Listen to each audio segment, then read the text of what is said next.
Hello সবাইকে, সবাই কেমন আছো? আশা করি ভালো আছো। আমিও বেশ ভালোই আছি। সকলকে আমার তরফ থেকে শুভ জন্মাষ্টমী। আজকে হচ্ছে সোমবার, আর এখন সময় হয়ে গেছে সন্ধ্যা 5:30 থেকে 6টার মধ্যে। আর ঠাকুমা এখানে দুটো তালের পাল্প বের করে রেখেছে, এই এতটা মতো হয়েছে। বুঝতেই পারছো আজকে জন্মাষ্টমীর আয়োজন। মা এই ঘরে সুন্দর করে সমস্ত ঠাকুরের বাসন মেজে রেখে দিয়েছে পরিষ্কার করে। এখানে ঠাকুর ঘরটা ছোট, এত কিছু ধরবে না, সেজন্য ঘরেতেই রেখেছে। এখানে আমি শুয়ে আছি, আর এখানে বাচ্চারা শুয়ে আছে। বাচ্চা, তোর চোখে আমি আঙুল ঢুকিয়ে দেব। তারপর মা এখানে ফ্রেশ হয়ে বসে গেছে সবজি আর ফল কাটতে। ফল এখন কাটা হবে না, এখন ওই সবজিগুলো কাটা হবে, ভোগ বানানো হবে। আমাদের বাড়িতে তো গোপু সোনা নেই, আছে লক্ষ্মীনারায়ণ, অনেক বছরের পুরনো প্রতিষ্ঠা করা ছোট পিতলের। সেজন্য মা ভগবানকে ভোগ দেবে। এখানে মা শাক ভাজা করবে হচ্ছে বটবটি ভাজা, ঢেঁড়স ভাজা, পটল ভাজা, বেগুন ভাজা, আলু ভাজা, যা যা ভাজা লাগে আর কি 5-7 রকমের ভাজা দেবে। আর তার সাথে দেবে 5 রকমের ফল, আর রয়েছে খিচুড়ি, আর আছে আলুর দম। আর তার সাথে অবশ্যই করে মা দেবে সবচেয়ে প্রিয় ভগবানের, সেটা হচ্ছে তালের ক্ষীর, তালের লুচি আর তালের বড়া। এই হচ্ছে আজকে ছোটোখাটো আয়োজন। আমার মা না খুব ঈশ্বর বিশ্বাসী।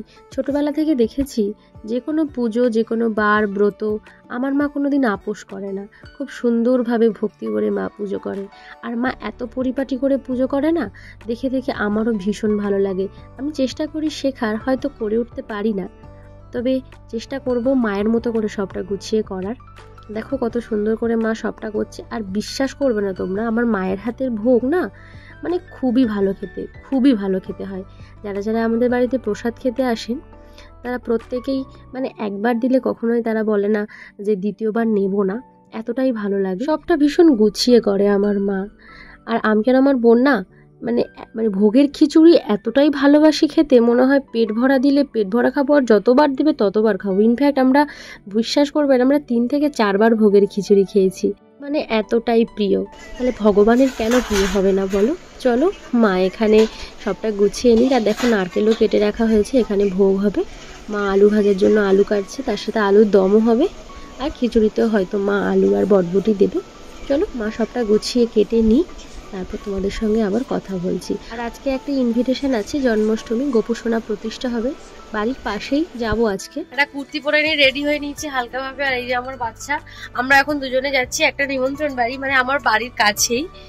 আমার দিদি বলতে পারো, কিংবা বন্ধু বলতে পারো, যাই হোক, যার বিয়ের ভিডিও তোমাদের সঙ্গে শেয়ার করেছিলাম, সেই দিদির বাড়ি যাচ্ছি।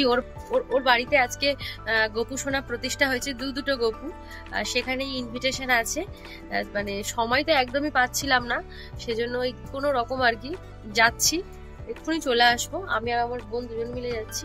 আর বাইরে এসেছে বৃষ্টি, তো চলো গিয়ে দেখাই গোপু সোনাদের কেমন লাগছে, কেমন কি আয়োজন করেছে আমার দিদি। চলো দেখো, চলে এসেছি পুজো বাড়িতে। আর এখানে ও বসেও গেছে পুজোতে, যার বাড়িতে এসেছি। আর ওই যে দেখো গোপু সোনাকে বসিয়ে রেখেছে বাড়ির একদম কাছে। ওই আমাদের বাড়ির পেছন দিয়ে যে ঢালাই রাস্তাটা আছে না, ওখান দিয়ে গেলে ওই 1 মিনিটের মতো লাগবে। দেখো কত সুন্দর করে সাজিয়েছে, দুদিকে আবার ফ্লাওয়ার ভাস দিয়েছে। আর গোপু সোনা, 2টো গোপু আছে এখানটাতে, দেখো কত সুন্দর করে ফুল দিয়ে সাজিয়েছে। একটা ছোট আছে, একটা বড় আছে। আর এখানে ঠাকুর মশাই পুজো করছে। প্রায় অনেকটাই পুজো হয়ে গেছিল আমরা যখন গেছিলাম, আর 10 মিনিট মতো হয়তো হবে।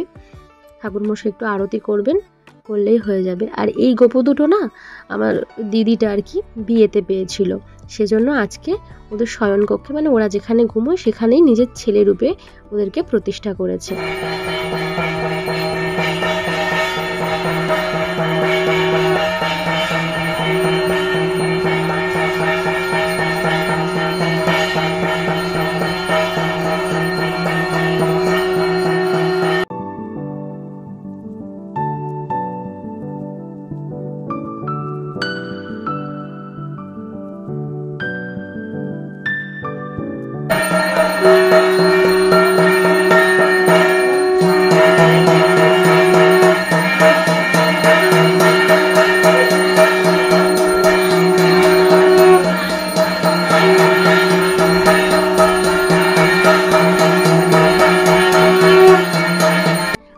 ব্লগের সবচেয়ে মোস্ট ইন্টারেস্টিং ক্যারেক্টার হচ্ছে এই যে পুচকেটা বসে আছে, এ হচ্ছে দিদির বাড়ির আসল গোপু সোনা। আর ও দেখো মাসিমণির সাথে বসে বসে খেলা করছে। আসলে ও কে বলো তো, ও হচ্ছে যে দিদির বাড়ি গেছি সেই দিদির ননদের ছেলে। আর আমার বোন দেখো বসে আছে, ও তাকে বলছে এই পিটু দিদি খেলবি, পিটু দিদি খেলবি বলে দুষ্টুমি করছে। আর ওই পাশে হচ্ছে ওই পিসুমণি, ও হচ্ছে ওই পুচকিটার মা। আর মানে ভীষণ দুষ্টু, ভীষণ দুষ্টু, মানে ওকে ধরে রাখা একেবারে যাত্রার কর্ম নয়, এতটাই দুষ্টু, ঠিক গোপালের মতো একেবারে। অবশেষে পুজো শেষ হলো, ব্রাহ্মণ এখন বাড়ি যাবে, সেজন্য নিয়ম কানুনগুলো সবটাই জেনে নিচ্ছে, সাথে প্রণাম করে নিচ্ছে। আর সিধে তো দিতেই হয়, সেজন্য সব নিয়মকানুনগুলো গুছিয়ে নিচ্ছে। আর এদিকে পুজো কমপ্লিট, গোপু সোনাকে এখন নীল লাল আলোর মধ্যে রেখে দেওয়া হয়েছে, প্রসাদ গ্রহণ করবে, তারপর সেই প্রসাদ আমরা মুখে দেবো। আর দেখো একেবারে যেন অপূর্ব এক দৃশ্য লাগছে, কি সুন্দর করে সাজিয়েছে, দারুণ ব্যাপার। ভগবান ভোগ গ্রহণ করেছে, তারপরে কেকটা দেওয়া হয়েছে আসল গোপু সোনার হাতে, যাতে ও কেকটা কাটে। আর এটা হচ্ছে এগলেস কেক, এখানে ডিম দেওয়া নেই, জন্মাষ্টমীর সময় তো এরকম বিক্রি হয়। বাবু খুব মানে বেজায় মহা আনন্দে রয়েছে। কাট, আর লজ্জা পাসনি, কাট। হ্যাপি বার্থডে বলতে হবে নাকি?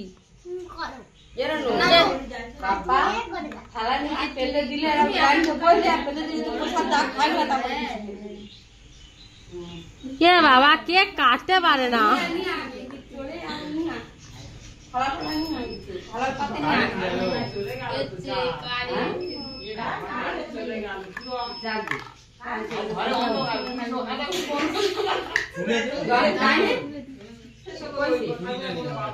খা খা খা বাবা রে, ও খাবে না, তুমি গোটা গোটা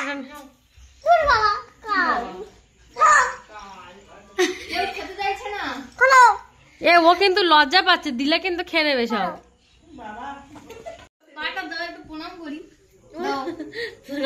এদিকে তাকিয়ে খা, ইতিহাস জানা। মা কোনি বাবা গায়ে, মা কোনি, তোর ঠান্ডা লেগেছে না? বেচারা লজ্জা পেয়ে গেছে, সবাই বলছে খা বাবা, ভালো করে খা, ভালো করে খা, আবার কেউ কেউ বলছে খাস না। সেই সব দেখে বেচারা কি করবে, দেখো পুরো গোপালের মতো খাচ্ছে, পুরো যেন অরিজিনাল গোপাল ঠাকুর লাগছে। ইস ভগবান। পর প্রসাদ খাওয়ার পালা, ফল, মালপোয়া, লুচি, পোলাও, কেক, খিচুড়ি, পায়েস এসব মিলিয়ে মোটামুটি খুব ভালোই লেগেছিল প্রসাদ খেতে।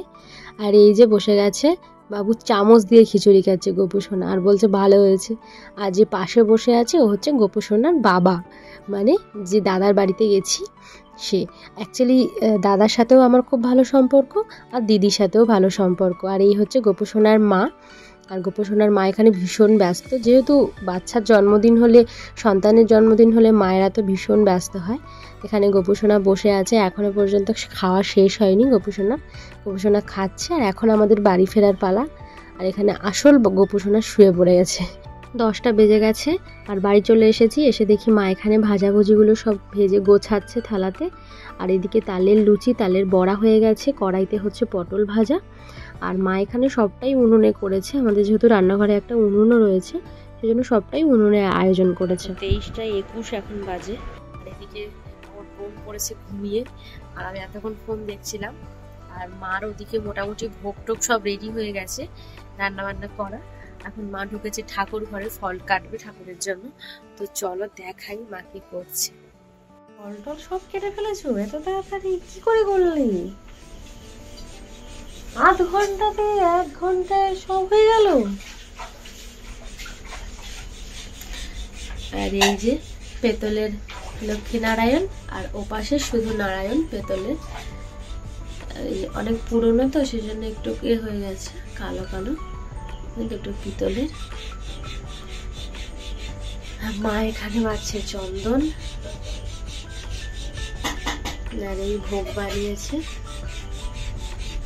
সব রেডি। চলো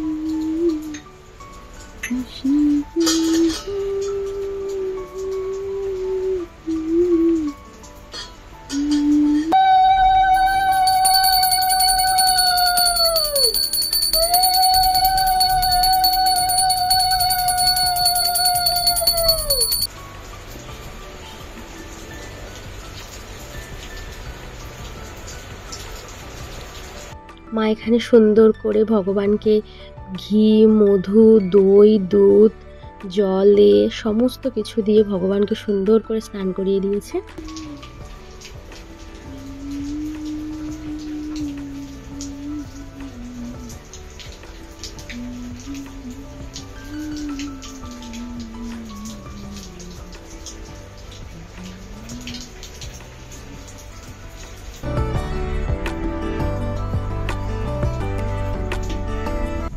ভোগ দর্শনে দুর্ভোগ কাটে, তাই তো?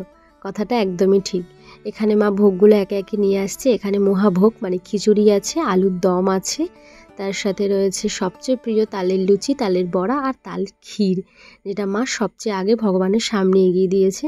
দেখো এগুলো আজকে ছোটোখাটোভাবে মা আয়োজন করেছে, সবটাই মা নিজের হাতে করেছে। আমি কিন্তু মাকে খুব একটা আজকে হেল্প করতে পারিনি, কারণ আমার মা নিজে নিজে কাজ করাটা খুব পছন্দ করে। এত রাতে তো ব্রাহ্মণ আসার সুযোগ বা পরিস্থিতি কোনোটাই নেই, তাই মা নিজেই ভোগ ধরে দিল, নিজেই পুজো করে নেবে।